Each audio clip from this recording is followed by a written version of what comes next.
এই পুরো দুনিয়াটাই অভিনয়ের মঞ্চ, আর আমরা সবাই নিজ নিজ জায়গায় অন্যের সাথে অভিনয় করছি। কোনো কোনো ক্ষেত্রে আমরা নিজেরা নিজেদের সাথে অভিনয় করছি। যৌবনকালে সবচেয়ে বেশি সমস্যা হয় কিসে? চোখে। কিসে? চোখে, লজ্জাস্থানে, চোখে, চরিত্রে। এটা স্বাভাবিক। আমরাও যুবক, যৌবনকালে সবচেয়ে বেশি প্রবলেম হয় কিসে? মেয়েদেরকে নিয়ে। চোখের সমস্যা, মনের সমস্যা, চরিত্র হেফাজতের সমস্যা। এই কারণে আপনি এখন এই 7টার মধ্যে এটাকে নেবেন।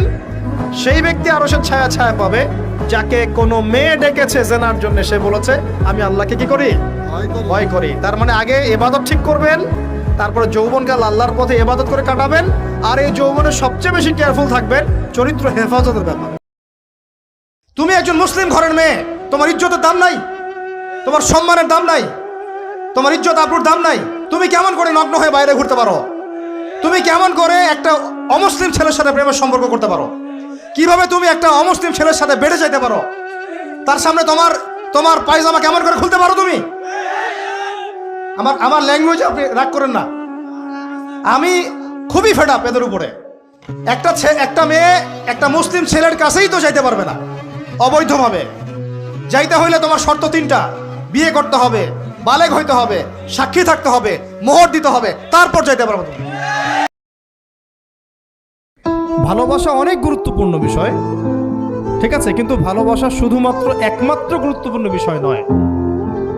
আরো গুরুত্বপূর্ণ বিষয় হচ্ছে বিশ্বাস, সম্মান এবং আনুগত্য। বিশ্বাস, সম্মান এবং আনুগত্য। এখন বলতে পারেন যে আমার স্বামী আমাকে অন্যায় কাজে আদেশ করলে কি আমি আনুগত্য করব? কখনোই না। যখন স্বামী আপনাকে কোরআন সুন্নাহর দিকে আপনাকে ধাবিত করবেন, তখন আপনি তার আনুগত্য করতে বাধ্য, এবং এটা আপনার জান্নাতে যাওয়ার মাধ্যম বটে। আমাদের নারী মেহেদি দেয় বসে বসে, তাও বয়ফ্রেন্ডের জন্য। আমাদের নারীরা ঘরে বসে বসে মেহেদি দেয়, পার্লারে যায় বয়ফ্রেন্ডের জন্য। আর উম্মে ওমরা রাদিয়াল্লাহু আনহা, তাদের মতো সাহাবীরা জীবন দেন রাসূলের জন্য। স্বাধীনতা এই যে, তারা স্বাধীন, আল্লাহর দাসত্বের অধীনে তারা কাউকে পরোয়া করতেন না। তখন উম্মাহ ছিল স্বাধীন।